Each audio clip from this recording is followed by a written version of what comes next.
the FBTV weekly highlights show. First of all, we're out to Kippen Park for Capital League 2 action. It's the local derby.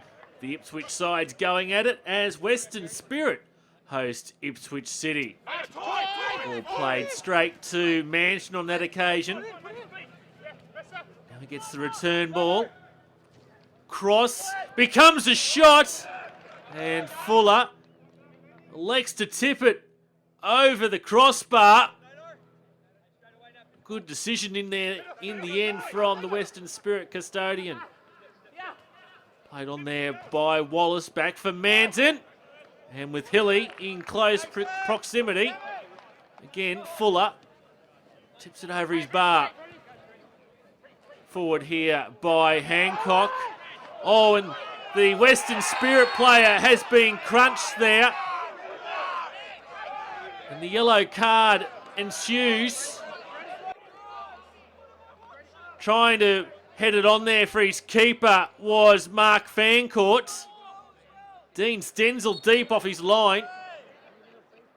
Free kick played in, and Stenzel collects it on the line. Western Spirit starting to wrestle control of this match. Headed on, goes across the face. Not too far away there from Kenye. Wallace forward. Shot on goal. And it falls wide there for the Bulls. Let's take another look at that. It was Ben Ungerman. Corner here for the Spirit.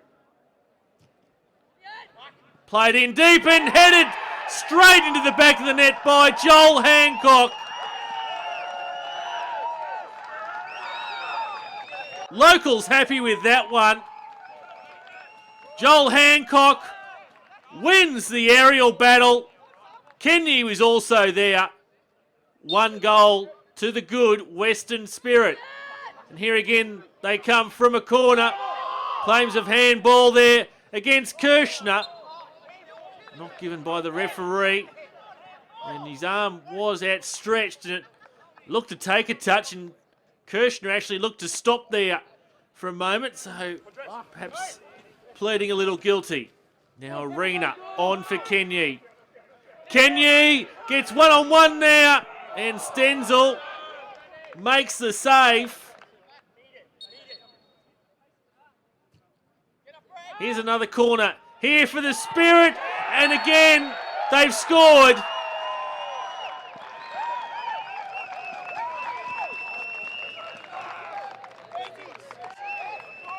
Corey Lucas is the goal scorer this time. There at the back post, and despite the efforts of Allison, Western Spirit now hold a 2-0 lead. And Fuller deep off his line. Trying it back into these box, and the Ipswich City supporters are blowing up about that one. And something's happened in the back play here.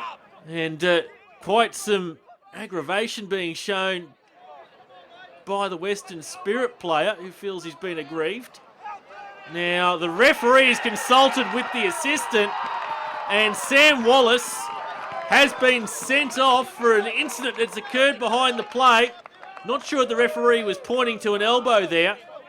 Ipswich City, the night's got worse for them. Livingston.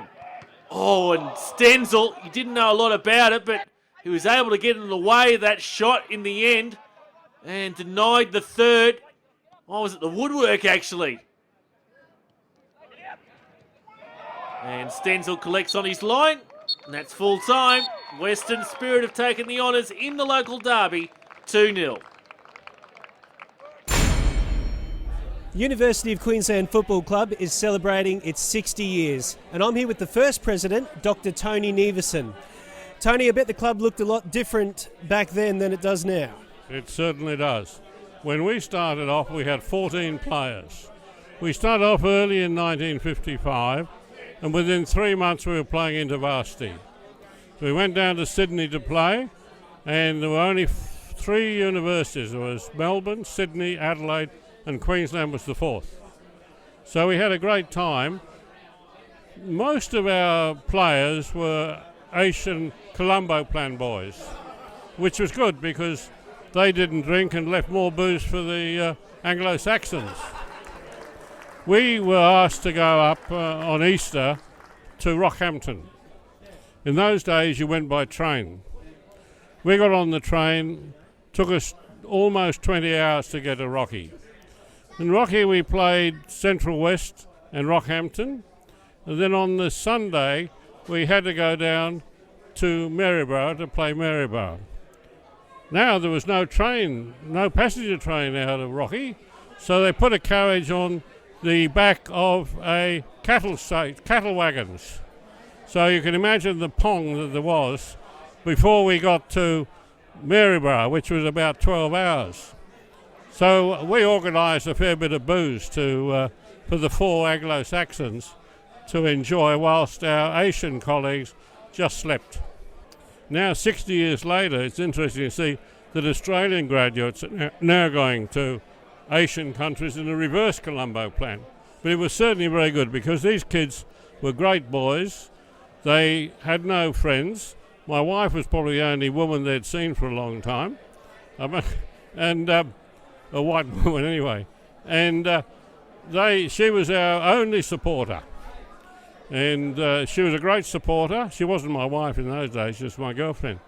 And the boys really loved her. She was great support. And now we're out to Lions Stadium. It's a top-of-the-table clash with Lions hosting Peninsula in this Trophy Superstore Premier League match. And Lions have come away with it through Khan. On for Aochi. Aochi tries to buy himself some room, gets his shot away in the end and saved by Reesby. Bonotto. Khan, ball on there for Bonotto.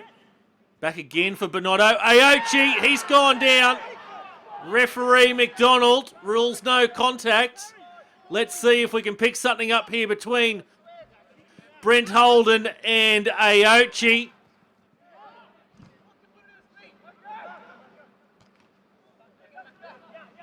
Now Michael McAvoy on.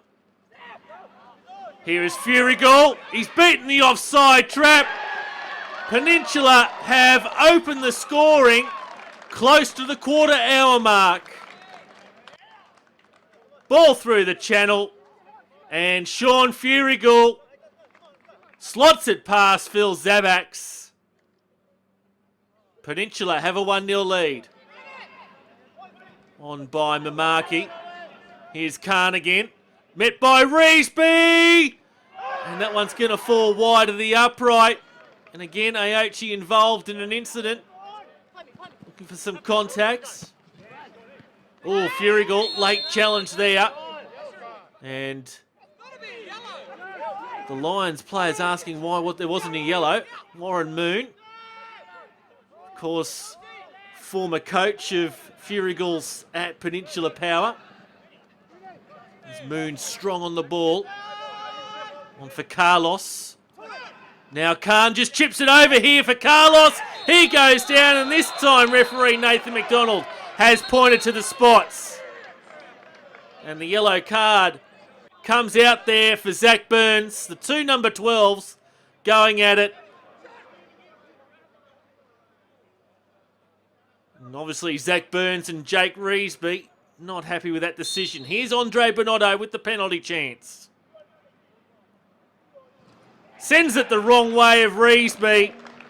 And Lions have equalised just before the half hour. Down the line in the direction of Aochi. He's gone down. Michael McAvoy over the top of him. Now Aochi has remained down here. Referee Nathan McDonald over for chat. Tia Simic in there. Oh, has there been a stray foot or something? Oh, he's just lashed out there. Has Michael McAvoy. Not sure whether it was deliberate or not, but Aochi being taken away here on a stretcher. So that's going to end his night. And the red card has been shown. Michael McAvoy's been sent off. Referee Nathan McDonald consulting with his assistant. So Peninsula down to 10 men. Forward in the direction of Khan. Reesby way off his line. And desperate defence, handball, the shouts. And Nathan McDonald, he's had a busy night already so far. Khan here tries to turn and poke it around. And Holden's hand outstretched there. And Khan, he's been sent off. Well, it's all happening here at Lions Stadium. In a matter of moments, this match has rapidly changed complexion. Shaheel Khan's obviously said something in the background that Nathan McDonald hasn't liked. And now we're down to 10 on 10. Furigal here with Reardon. Bit of a push or pull of Reardon there by Furigal.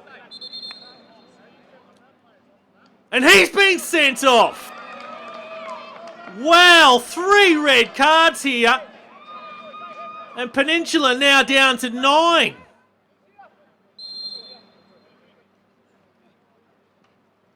Free kick here to Lions. Can they take advantage of the numerical advantage they now have? Carlos. And Reesby gets down to his left. Plenty of space to move in now. The match has really opened up. And a free kick going Lions' way here. Napa giving it away. Carlos plays it short. And Janowski. Great save by Jake Reesby. Sure, we'll get another look at that one. Janowski from the edge of the box. Reesby outstretched to his left. Save of the month contender, that one. Oh, ball against the byline. Almost misses everyone. Moon plays it on for Janowski. Crowd of players.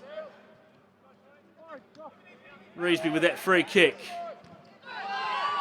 And again, shouts go up if something's happened after that challenge once more. Referee Nathan McDonald having another chat. Looks to the youngster Tim Morgan there. Plenty of feeling in this one. Butters here for Janowski. And another free kick results. Getting very scrappy here. Moon over the wall. And over the crossbar as well. Frustrated with that effort. Carlos. It's all Lions at the moment. Referee McDonald has pointed to the spot. Matt Sauer gives away the penalty. And it's Andre Bonotto again. And once again he beats Jake Reesby. And Lions have hit the front for the first time in this match in the 89th minute. And just retaining possession will be their priority now. But Carlos goes on a half run. Now he continues.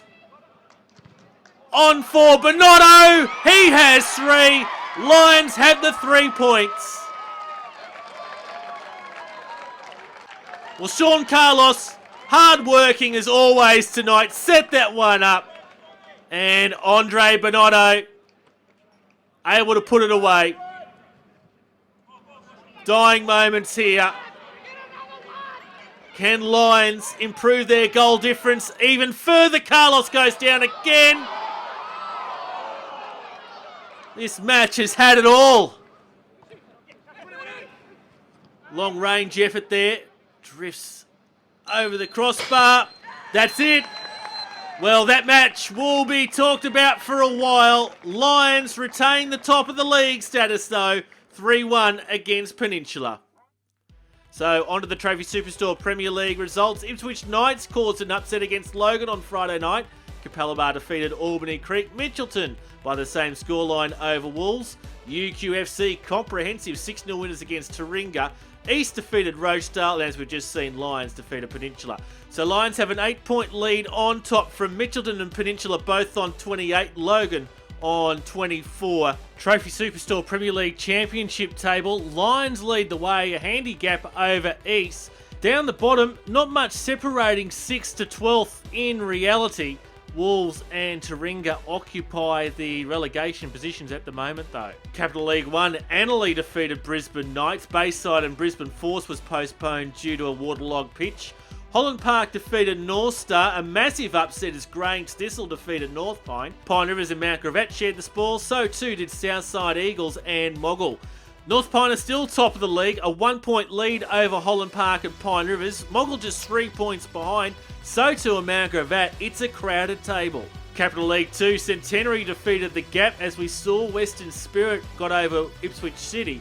Park Ridge defeated Westside. Newmarket were defeated at home by Oxley. South walloped Slacks Creek while Pine Hills just edged Redcliffe PCYC. Centenary, South and Oxley tightly knit at the top of the league, and it will be tough to dislodge Western Spirit from the finals race. Capital League 3, AC Carina in a high-scoring match against Clairvaux. Narangba defeated Samford.